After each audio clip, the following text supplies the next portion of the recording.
Hello मेरे प्यारे दोस्तों, कैसे हैं आप सभी। स्वागत है आप सभी का आपके गुरुजी के चैनल एसपीजा चैनल पे। और मेरे प्यारे दोस्तों, आप सभी जानते हैं हम लोग केमिस्ट्री पढ़ रहे हैं, जिसमें कि हमने मेरे प्यारे दोस्तों धातु और अधातु के बारे में मैं आप लोग को बता रहा था। और आप लोग को जिसमें कि हमने धातु के बारे में बहुत ही अच्छे तरीके से बता दिए थे, सिखा दिए थे, समझा भी दिए थे। जिसमें कि हम लोग भौतिक गुण और धातु के रासायनिक गुण और धातु के जितने भी कंसेप्ट थे, बेसिक कंसेप्ट, वो सारे करवा दिए थे। और आज मेरे प्यारे बच्चों हम लोग धातु के रासायनिक गुण से समझे, अधातु के रासायनिक गुण से समझेंगे और सीखने समझने का प्रयास करेंगे। अगर आप लोग पीछे के पार्ट्स नहीं देखे हैं तो जरूर ही देख लीजिएगा। वीडियो के डिस्क्रिप्शन में सारे पार्ट्स के लिंक दिए गए हैं, जो कि आप लोग को देखने में मेरे प्यारे बच्चे बहुत ही आप लोग को पढ़ने में हेल्पफुल होगा। अगर आप लोग वो पार्ट देख लेते हैं तो फिर भी अगर आप लोग पार्ट देखने के बाद अगर कोई भी प्रश्न बनाइएगा मेरे प्यारे बच्चों, आप लोग चैप्टर 3 का धातु अधातु के मेरे प्यारे बच्चों सारे प्रश्न बनेंगे और सारे क्वेश्चन भी आपको समझ में आएंगे, जिसका कैसे हमें आंसर लिखना है, नहीं लिखना है। क्योंकि अगर आप लोग उसको पढ़े नहीं रहते हैं वो पार्ट्स को, और वो पार्ट सीखे नहीं रहते हैं मेरे प्यारे बच्चों, तो आपको समस्या आएगी फिर। चलिए आज हम लोग समझते हैं अधातुओं के रासायनिक गुण के बारे में। तो अधातुओं के रासायनिक गुण को समझने से पहले मेरे प्यारे बच्चों, आप लोग अगर वीडियो नहीं देखे होंगे पीछे के तो जरूर देख लीजिएगा। मैं बार बार एक ही बात बोलता रहता हूँ, पीछे के पार्ट्स को देखने के बारे में क्यों बोलता हूँ मेरे प्यारे बच्चों, क्योंकि हर एक पार्ट एक दूसरे से रिलेट होता है मेरे प्यारे बच्चों। उसमें भी साइंस जो होता है वो सारे पार्ट्स एक दूसरे से रिलेट रहता है, समझ जुड़ा हुआ रहता है। तो अगर आप लोग पीछे के पार्ट्स नहीं देखेंगे तो फिर आपको समझ में नहीं आ पाएगा। इसीलिए सारे पार्ट्स को देखिए और सीखने समझने का प्रयास कीजिए।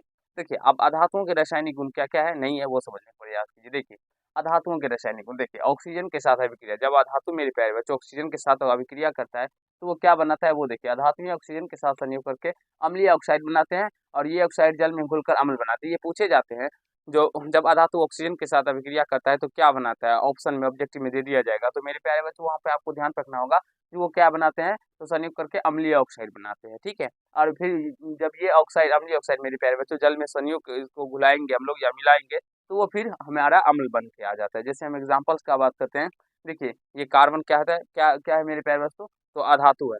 अधातु को जब हम लोग ऑक्सीजन से अभिक्रिया करवाई थी क्या बन गया, कार्बन डाइऑक्साइड। देखिए ऑक्साइड बन गया ना। और जब फिर कार्बन डाइऑक्साइड को हम लोग जल में घुलाए मेरे प्यारे बच्चों, या जल में संयोग कराए, तो ये H2CO3 बन गया, यानी कि कार्बोनिक अम्ल बन के निकल के आ गया। उसी प्रकार हम लोग दूसरा एग्जाम्पल देखते हैं, सल्फर। सल्फर अधातु है जिसे हम लोग ऑक्सीजन के साथ संयोग कराने पर ये SO2 यानी सल्फर डाइऑक्साइड का निर्माण करता है। और सल्फर डाइऑक्साइड को जब हम लोग जल के साथ फिर अभिक्रिया करवाते हैं तो वो सल्फ्यूरस अम्ल बन के आता है। यहाँ पे देखिए मेरे प्यारे बच्चों H2SO3 सल्फ्यूरस अम्ल का जो रासायनिक सूत्र होता है वो क्या होता है, H2SO3 होता है। सल्फ्यूरिक अम्ल का जो होता है वो H2SO4 होता है। यहाँ पे बच्चे बहुत सारे हमारे कंफ्यूजन में रहते हैं और वो गलत करके आ जाते हैं। आप लोग को गलत नहीं करना है, सिंपल से समझना है। जो H2SO3 है मेरे प्यारे बच्चों, अगर 3 रहे तो वो सल्फ्यूरस अम्ल होगा, और अगर 4 हो तो सल्फ्यूरिक अम्ल होगा, ठीक है। अब देखिए क्लोरीन के साथ अभिक्रिया, जब हम धातु जो क्लोरीन के साथ अभिक्रिया करते हैं तो क्या होता है, देखिए अधातु में क्लोरीन के साथ अभिक्रिया करके क्लोराइड बनाते हैं। एग्जाम्पल के लिए हम समझ सकते हैं, जो फास्फोरस की अभिक्रिया क्लोरीन के साथ कराने पर फास्फोरस ट्राइक्लोराइड बनता है। आप एग्जाम्पल देख सकते हैं P4+6Cl2, यानी कि फास्फोरस को जब क्लोरीन के साथ अभिक्रिया करवाया मेरे प्यारे बच्चों, तो देख सकते हैं ये फास्फोरस ट्राइक्लोराइड का निर्माण करता है। तो यहाँ से आप लोग इस तरह समझ सकते हैं। और यही होते हैं मेरे प्यारे बच्चों रासायनिक गुण। और इन्हीं रासायनिक गुण को आप लोग अगर पढ़ेंगे, सीखेंगे, समझेंगे, तभी आपका कंसेप्ट क्लियर होगा। और जितने भी प्रश्न पूछे जाएंगे, अगर ऑब्जेक्टिव के रूप में भी पूछे जाएंगे, जो क्लोरीन को फास्फोरस के साथ अभिक्रिया कराने पे क्या बनता है, तो उस तरह के प्रश्न आपके एग्जाम में पूछे जाते हैं, बार बार ऑब्जेक्टिव में भी आपको देखने को मिलेंगे। तो उसको जब तक आप लोग पढ़िएगा नहीं मेरे प्यारे बच्चों, तब तक आप उसको सीख नहीं पाइएगा। अब देखिए दूसरा एग्जाम्पल समझते हैं, जो हाइड्रोजन की अधिकता में क्लोरीन के को हाइड्रोजन के साथ जलाने पर मेरे प्यारे बच्चों हाइड्रोजन क्लोराइड बनता है। तो ये भी पूछा जा सकता है। तो हाइड्रोजन को देख सकते हैं क्लोरीन के साथ जब जलाएंगे तो यह बनेगा 2HCl, यानी कि हाइड्रोजन क्लोराइड बनेगा। अब जल के साथ अभिक्रिया, अधातु में मेरे प्यारे बच्चों जल के साथ अभिक्रिया नहीं करती है। अब आगे समझते हैं चौथे नंबर, अम्लों के साथ अभिक्रिया, यानी कि अधातु में परस्पर अगर हम बात करें मेरे प्यारे बच्चों, ये अम्ल के साथ भी अभिक्रिया नहीं करती है। लेकिन कुछ ऐसे अधातु होते हैं, ऑक्सीकारक अधातु होते हैं, सॉरी ऑक्सीकारक अम्लों के साथ यानी कि कुछ ऐसे अधातु हैं जो ऑक्सीकारक अम्लों के साथ क्या करते हैं, तो वो अभिक्रिया करते हैं। जैसे हम एग्जाम्पल से बात कर सकते हैं, सल्फर सांद्र नाइट्रिक अम्ल के साथ अभिक्रिया करके H2SO4 एवं NO2 बनाता है।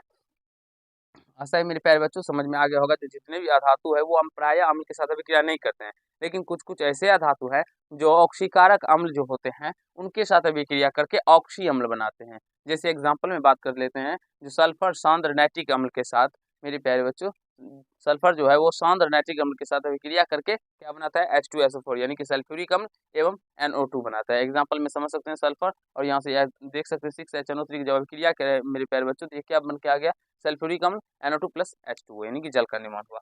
अब 5वां पॉइंट है मेरे प्यारे बच्चों ऑक्सीकारक गुण, ठीक है, इसको समझते हैं। देखिए अधातु में ऑक्सीकारक जैसा आचरण करते हैं। उदाहरण के लिए फ्लोरीन सबसे प्रबल ऑक्सीकारक है, जो जल को ऑक्सीकृत करके हाइड्रोजन फ्लोराइड यानी HF बनाती है। आप लोग यहाँ पे देख सकते हैं, जल को जब मेरे प्यारे बच्चों किससे अभिक्रिया करवाया जाता है, फ्लोरीन से करवाया जाता है, तो आप लोग देख सकते हैं ये क्या बन के निकल के आ गया, हाइड्रोजन फ्लोराइड बन के आ गया और ऑक्सीजन का निर्माण होता है। तो ये सारे जितने भी थे ये क्या थे, इसके रासायनिक गुण थे धातु के। मैंने आप लोग को धातु के भी रासायनिक गुण के बारे में बताया है, सिखाया है, आप लोग देखिए, जिसमें कि आपको अच्छे तरीके से समझ में आएगा मेरे प्यारे बच्चों। जब आगे आप लोग पढ़िएगा, सीखिएगा, समझिएगा, तो आपको अच्छे तरीके से सारे पॉइंट समझ में आएंगे। जब तक आप लोग सीखिएगा नहीं और वीडियो को नहीं देखेगा, तब तक आपको सारे पॉइंट समझ में नहीं आएंगे। चलिए आज के पार्ट में इतना ही करते हैं। नेक्स्ट पार्ट में मेरे प्यारे बच्चों हम लोग धातु और अधातु के भौतिक गुण के अंतर के बारे में समझेंगे, जो धातु में और अधातु के भौतिक गुण में क्या अंतर होते हैं, फिर उसके बाद रासायनिक गुण में क्या अंतर होते हैं वो समझेंगे, और उसके बाद हम लोग आगे और समझने का प्रयास करेंगे। तो चलिए आज के पार्ट में इतना ही। अगर आप लोग को समझ में आया है तो वीडियो को लाइक कर दीजिएगा, कैसा लगा ये कमेंट कीजिएगा, और यदि चैनल पर नए होंगे तो चैनल को सब्सक्राइब करके बेल आइकन को प्रेस कर लीजिएगा, जिससे मेरे हर एक वीडियो का नोटिफिकेशन आप तक पहुंचता है। धन्यवाद।